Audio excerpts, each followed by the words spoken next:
Hello everybody. Today we are going to talk about globalization. More precisely about its components and their negative effects on today's society. First, we should know that there are 6 components of globalization. The first one is the new international division of labor. Nowadays, the distribution of labor in the world is carried out more in function of the economical and technological development and capacities of a country than because of the local natural resources. If it is developed, it will always carry out important and costly processes, while if it is still developing, it will perform less complex skills. This is what we call the new international division of labor, which should supposedly help to the globalization process. However, there is a negative consequence with this component. The capacity of production of many countries is getting lost. And there are many local products that really worth. The second one is internationalization and privatization of finance. Internationalization is a process which facilitates the involvement of local and national enterprises in the international markets. The privatization of finance means that money that used should belong to public institutions is more and more in the hands of private companies. These two processes are clearly linked, since many domestic private enterprises are making investments in foreign countries, thanks to internationalization, becoming owners of public goods, privatization of finance. The negative effect of this component on society is that, as private companies are more and more grabbing public money, the state has less and less money to pay for public services. Therefore, there is social inequality between the persons that depend on the money of private enterprises and the persons who depend on public money and services. The third component is the development of new technology systems.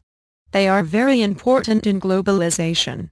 Information technologies increase productivity, since a simple internet search may result in an engagement between two companies in different countries.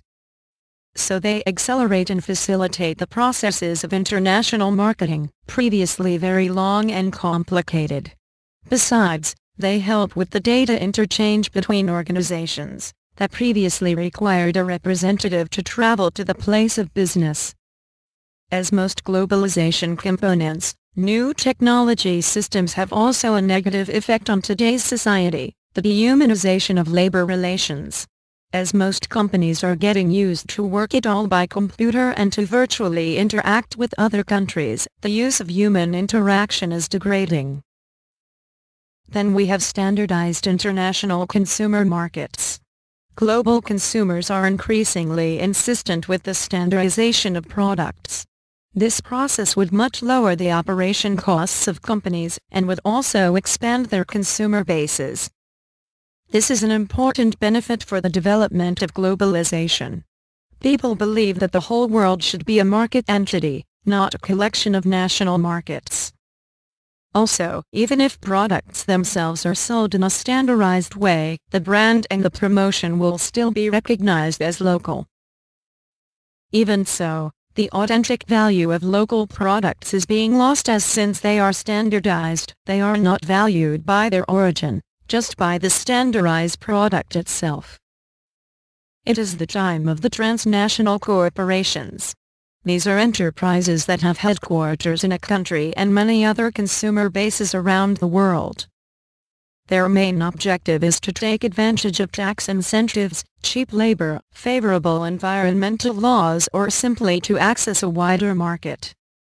Consequently, they become richer and more powerful than the states that seek to regulate them.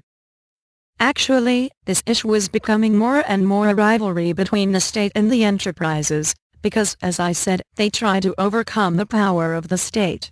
Thanks to these transnational corporations, privatization is being carried out, since the money is increasingly in the hands of private companies. The main objectives of transnational corporations are a danger for today's society because workers from non-developed countries lose their rights as enterprises take advantage of their lack of laws and of the cheap labor. Finally, we have the transnational economic integration. This is the removal of tariff barriers between nations, so that they are able to freely and easily exchange goods and products. It is considered one of the most important conditions of growth for many developing economies. It is understandable, as if this component of globalization didn't exist, most countries would not be able to commerce with other nations, and this would imply the diminution of their economical development. You are lucky, there are no more globalization components. I hope it has been helpful. Goodbye.